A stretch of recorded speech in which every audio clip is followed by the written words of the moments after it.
इजाफा हो सकता है। जो जीडीपी आज हमारी 6%, 6.5% के आसपास है, ये 1.5% आगे बढ़ जाएगी। यानी भारत, जो हम विकसित भारत की कल्पना करते हैं, माननीय नरेंद्र मोदी जी 2047 तक इस देश को एक विकसित राष्ट्र बनाने की कल्पना लेकर के चले हैं। मैं निश्चित रूप से कह सकता हूं कि 2047 से पहले ही हमारा देश विकसित राष्ट्र हो जाएगा, अगर हम वास्तव में इस चुनाव को ठीक से संयमित कर सकें और एक साथ सारे चुनाव को संयोजित कर सकें। केवल इतना ही नहीं है, वर्किंग कितनी इफेक्टिव मतलब कितनी प्रभावित होती है, जरा इस तरह की चीजों को देखें।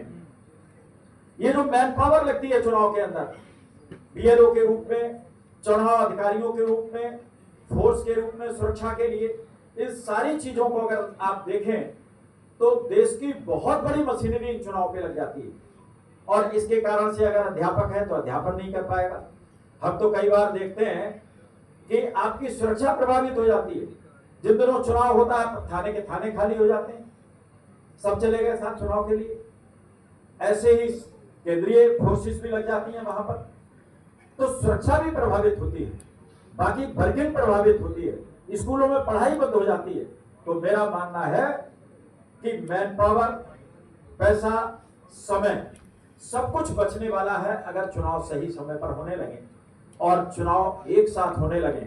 और इसीलिए विकसित राष्ट्र बनाने के लिए जो बहुत सारे हर्डल्स हैं, उनमें से एक हर्डल ये जो बार बार के होने वाले चुनाव हैं। माननीय नरेंद्र मोदी जी ने, हमारे जो विचार करने वाले लोग हैं, ऊपर बहुत सारी चीजों को प्लान करने वाले लोग हैं, इन्होंने सोच समझ करके ही इस विषय को आगे बढ़ाया है।